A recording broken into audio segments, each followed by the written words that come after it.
Hey, welcome back to the Ready State. You know, in this post-high intensity exercise training world, we certainly have moved from a paradigm where maybe we weren't working as hard as we could to that ship has sailed, and now we see that high intensity exercise certainly has permeated and made itself into the mainstream. And one of the greatest misconceptions around sort of this exercising content, especially as we've seen significant seismic changes in the fact that people are swinging kettlebells and powerlifting and engaging in Olympic lifting and a lot more well-rounded classic GPP fitness, general physical preparedness, is we forget that the goal ultimately is to make mistakes. We'll just let that hang there for a second.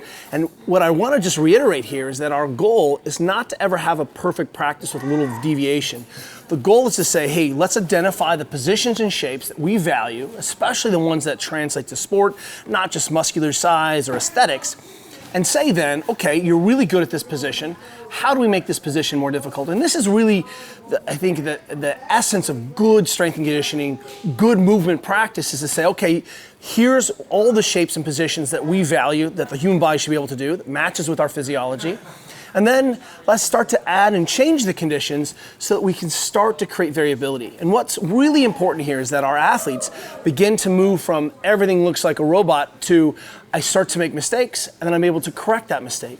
And if I exceed my ability to maintain my position and shape, we can move back into the classic language of practice doesn't make perfect, practice makes permanent. So our goal as a coach is to introduce enough variability into a movement practice or into a position or shape so that my athletes begin to accumulate movement errors as they fatigue, but more importantly that they can feel and identify those movement errors and come back.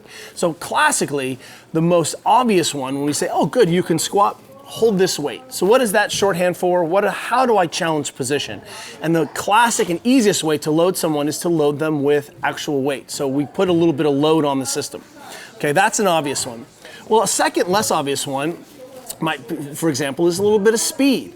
What we know is that, hey, if you have a positional competency and you got there, show me you can get there fast. And so it's not an accident that movements like push press end up on a lot of top movements for showing that someone has complete overhead position. I can grind into that shape, but as soon as I have to arrive there quickly, I might make more mistakes. So adding speed to someone's movement diet ends up not only creating more power, not only kind of mimicking better the demands of real life and real sport, but honestly, it's a way of challenging position, especially if I start to add speed and load. Well, what happens if I now add a little bit of cardiometabolic demand? So now, or cardiorespiratory demand, we'll get to the metabolic demand in a second. So now, if you're breathing hard and it's heavy, and you've got to go fast, we start to see, oh boy, maybe I wasn't as competent as I was before. And more importantly for the athlete, it starts to be very, very difficult for them to be able to feel what's happening with all of those additional loads. And this is where we start to see athletes make mistakes, as they should, but what we want to make sure is that they can make a mistake, make a movement error, and then correct it on the next rep. As a coach, I'm looking to make it so difficult that my athletes begin to accumulate movement errors, but that they can self-correct. And I'll step in, modulate volume, modulate load, modulate technique when I see them stopping being able to kind of self-correct. Well, what happens if I go from 1 rep to 5 reps to 20 reps? What if there's a big skill set? What if I have to run and it's 400 steps? Right? What if I'm taking multiple steps and running at 400 meters? What if I'm jump roping and my double unders start to degrade? Well, adding that metabolic demand, forcing the system, the nervous system, the machinery, the coordination to work under those conditions is important. And this is why we really say for a long time that, hey, what we're looking for is your ability to maintain the integrity of your shape and position under these different demands. Well, guess what? It turns out that those are the classics, right? But all of a sudden, what happens if I change your skill? So I go from something that we call block practice to something we call random practice. So block practice is that I do the same skill over and over and over again. Key to adult learning is a repetition. So look, we're gonna have to learn and pick up new skills with block practice, but ultimately we're looking for the resilience of that skill to remain unchanged as I move from skill to skill. So if I go from a clean to a jerk, that's a good example. That's very different than doing multiple cleans in a row or multiple push presses in a row.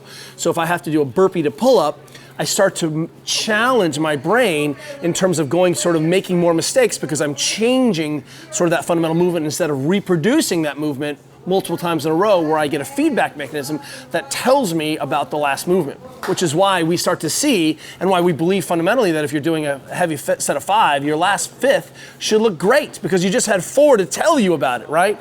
Hopefully you're not on fire. Hopefully you're not under load, under cardiorespiratory demand, metabolic demand, speed. Oh, it starts to get complicated fast. Well, we can add in other variables too. What happens if I start to compete? Or I've got time domains. I'm running on every minute on the minute. I'm doing a clock-driven piece where I start to feel stress. And because ultimately, as we move from just sort of fitnessing into, hey, what are the key pieces in the gym that allow me to go express myself in my sport and in my activities a little bit more effectively, we absolutely have to put the stress on. And what we know is that when we start to put a clock on it, we get into small group training, I'm competing with a training partner, that stress, that competition is another way of eliciting more mistakes. And we've got a couple other things, and they are less obvious. One is going from what we call open torque to closed torque systems. So all of a sudden, if I can't create stability off a fixed object, but I have to do it off of a dumbbell or kettlebell, or a set of rings, that becomes very, very difficult. So suddenly what I've done is I've gone from being able to get into some position where I can create stability off of a fixed object that doesn't move. That gives me the entire limb in which to create rotational stability, to having you do it organically, approximately at the shoulder, at the hip. That becomes very different. And that's one of the reasons that we love to train with dumbbells and kettlebells. It's another way of challenging what? The robustness of position. So can you put your arm over your head? Can you do it fast? Can you, et cetera, et cetera? This time, I'm not interested in you just doing it with a barbell, but you gotta be able to do it with a kettlebell or a dumbbell. Well, what about if we go from short lever to long lever? Because the difference between a squat and a deadlift ultimately is obviously where I'm holding the load, but my torso angle may change position, but really the difference between that hinge shape is, do I have a lot of bend in the knee, or is the leg more straight? And so as we challenge hinging, as I go from planking on my elbows to planking with arms straight, or pressing from this shape, notice that with the arm straight, arm bent, the shoulder remains in the same position. So being able to control in short lever is just as important as being able to control in long lever. If we go from closed chain systems to open chain systems, so all of a sudden I go from a press to a handstand push-up, or I start to jerk, being able to control a movement blocked off and having to stabilize from the other side in a closed torque or closed chain position shape is another way of challenging these shapes. And so what you see is suddenly I have so many variables that I can manipulate to do what? Have my athletes make mistakes. So if your athletes aren't making mistakes, your training isn't hard enough. And it doesn't always have to be heavier to be harder. Keep in mind that we can continue to manipulate these variables so that what? We can challenge robustness and organization of a position. So it's not enough that I just have raw range of motion when I'm cold. If you come and say, Kelly Starrett, I want to see you, I want you to evaluate my range of motion, I'm like, no problem. I'm going to need to see you do it on fire while you're competing, breathing hard, loaded, speed, heavy, fast, with a whole different set of implements. And this is why skilled conditioning, why strength conditioning is an open-ended game that you will never, ever win, nor should you. Keep making mistakes, but keep correcting those mistakes.